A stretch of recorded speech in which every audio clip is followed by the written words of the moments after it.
2 daqiqada tayyor bo'ladigan salat do'stlarim. Uning uchun piyozni mana shunaqa yaxshilab to'g'rab, maydalab to'g'rab yuvib olamiz. Undan keyin ustiga murch, quritilgan zelinlardan tuz qo'shamizda. Xohlaganlar sarimsoq qo'shsa ham bo'ladi. Men sarimsoq qo'shmadim. Sarimsoq, zelin qo'shsangiz ham juda ham mazali chiqadi. Xohlasangiz qo'shishingiz mumkin.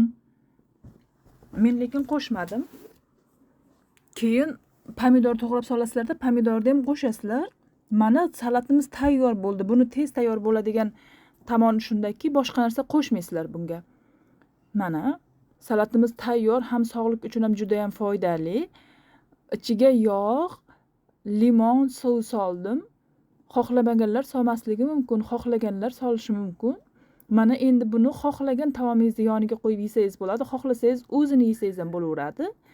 Men kartoshka bilan nimani qo'zqorinni qovurdim-da, uni yoniga qo'yib yedim. Qizlar juda ham mazali ketdi.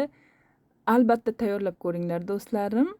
Buni chiroyligiga qaranglar. Ham chiroyli, ham nima desam foydali, ham to'yimli taom bo'ldi. Videolarim yoqqan bo'lsa, menga albatta like bosing. Sog' bo'linglar, salomat bo'linglar. Keyingi videolarimda ko'rishguncha do'stlarim.